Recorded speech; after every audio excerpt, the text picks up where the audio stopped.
বর্ষার পানিতে ডুবে গিয়েছে কৃষকের সোনালী ফসল ডুবে কৃষকের আজকে হাহাকার।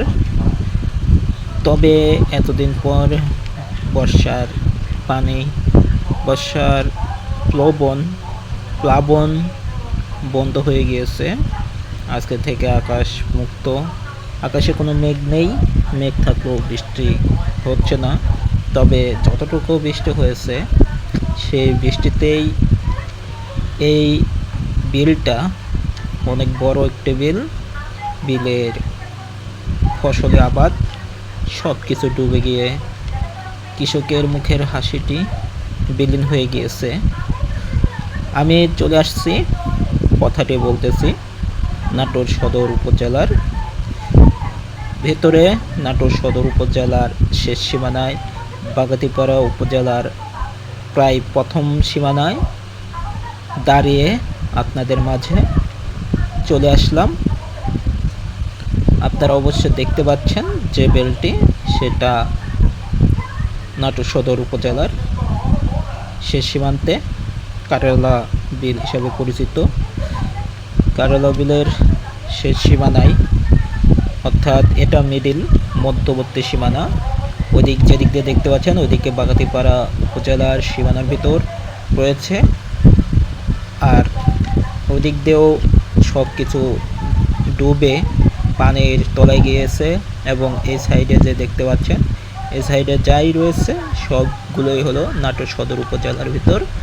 নাটোর সদরের ভিতর রয়েছে অনেক বড় বিল। এটা বৃহৎ একটি বিলের মধ্যে অন্যতম একটি বিল, কারেলা বিল। এর সীমান্ত অনেক দূর পর্যন্ত, প্রায় অনেক বড় হবে।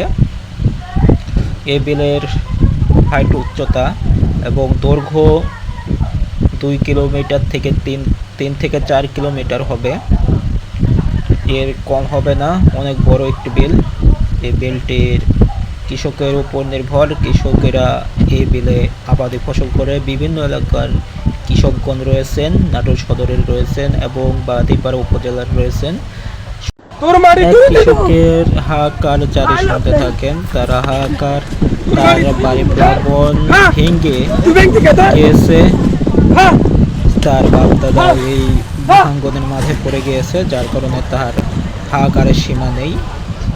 তার কত কষ্ট চলছে আপনারা অবশ্যই দেখতে পাচ্ছেন। পানি প্লাবনে ভাঙ্গন ঘটে, বাড়ি ঘর সবকিছু নিয়ে গিয়েছে, যার কারণে শোকে আত্মহত্যা তিনি চিৎকার করতেছে এবং আফসোস করতেছে। তিনি খুব প্রকাশ করতেছেন নদী ভাঙ্গনের উপর, প্রাকৃতিক